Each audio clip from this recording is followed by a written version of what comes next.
आज आम्ही सगळे सकाळी त्या सभागृहात गेलो। बिहार आणि आंध्र प्रदेशचं बजेट आज निर्मला सीतारामनांनी आमच्या समोर मांडलं। बिहार आंध्र प्रदेशचा विषय संपल्यावर आसामकडे वळल्या, सिक्कीमकडे गेल्या। आम्हाला आता वाटलं अजून एक तासभर भाषण चालेल त्यांचं, पण ते मध्येच बंद केलं।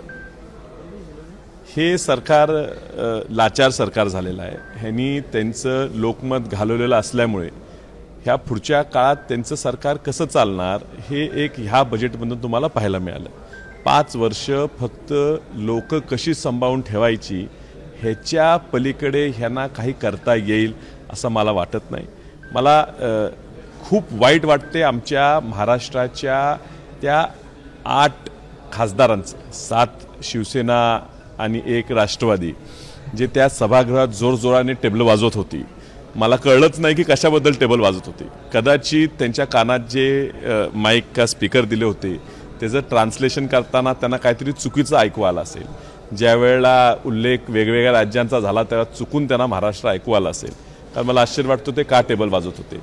पूर्णपणे अपयशी ठरलेले आहेत। जणू काही ह्या सरकारला फक्त आंध्र प्रदेशचं TDP आणि बिहारचं JDU हे 2च पक्ष पाठिंबा देत आहेत। जणू काय शिवसेनेचा आणि राष्ट्रवादीचा म्हणजे महाराष्ट्राचे 8 खासदारांचा पाठिंबाच नाही किंवा त्या पाठिंब्याची गरजच नाही असं हे अर्थसंकल्प मांडलं गेलं। खूप निराशा आहे। अगदी मुद्देवार जर तुम्ही त्या खोलात गेला तर तुम्हाला लक्षात येईल, आता हा तर फक्त प्राथमिक आहे की महाराष्ट्राला काय दिलं नाही, मुद्देवार जर तुम्ही गेला तर तुम्हाला लक्षात येईल फक्त घोषणाबाजी केलेली आहे।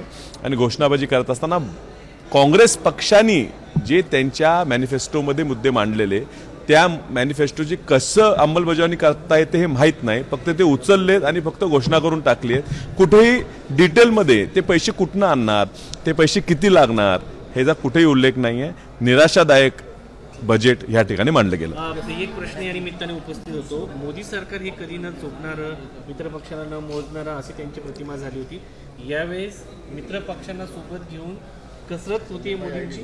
मी मला मैत्री म्हणजे काय ह्याचंच विश्लेषण त्यांनी समजलं पाहिजे। मित्र असतो की एकामेकाच्या अडचणीच्या काळात उभारणारा, मला वाटत नाही मित्र आहेत। हे लाचार एकत्र आलेले लोक आहेत। कोण सत्तेसाठी एकत्र आले, कोण पैशासाठी एकत्र आले, ह्यात काही मैत्रीचा विषयच नाही आहे। आणि त्यामुळे लाचार ही मोदींच्या चेहऱ्यावर दिसते आणि सीतारामन यांच्या चेहऱ्यावर दिसतेच। मात्र अजित पवार आणि एकनाथ शिंदे यांच्याबद्दल मित्र असूनही मी तेच म्हणतो, मित्र आहेत ह्याचं वाक्यताच काढली पाहिजे। मित्र आहेत का लाचार सवंगडी आहेत ते आता कळेल। ABP माझा, उघडा डोळे बघा नीट।